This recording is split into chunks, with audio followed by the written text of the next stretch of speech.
Dubai में property नहीं खरीदना, अगर ये दो बातें नहीं जानना है, ये दो बातें बहुत ज़रूरी होती हैं जब आप दुबई में कोई प्रॉपर्टी खरीदते हैं कि आपको क्या खरीदना है, आपको रीसेल खरीदना है या आपको ऑफ प्लान खरीदना है। ऑफ प्लान के एक अलग फ़ायदे हैं, रीसेल के अलग फ़ायदे हैं। रीसेल वो होता है जिसमें आपको रेडी प्रॉपर्टी मिलती है, जिसमें आपके पास कैश होता है, अगर फुल कैश नहीं भी होता है आपके पास डाउन पेमेंट होती है, मॉर्गेज लेते हैं बैंक से, बैंक आपको 80% रेडी प्रॉपर्टी पे मॉर्गेज कर देता है अगर आप दुबई के रेजिडेंस है। अगर आप नॉन रेजिडेंस हैं तब भी अब पॉसिबल है मॉर्गेज करना, 60% मॉर्गेज आपका नॉन रेजिडेंस के लिए हो जाता है।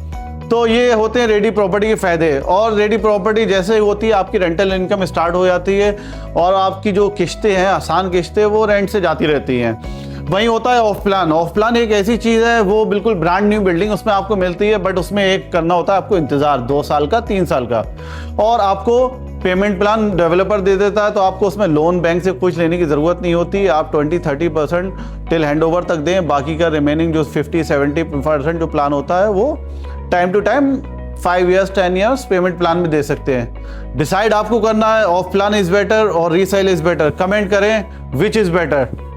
आई can suggest you in both section. Resale में भी मैं आपको मदद कर सकता हूँ, ऑफ प्लान में भी मदद कर सकता हूँ।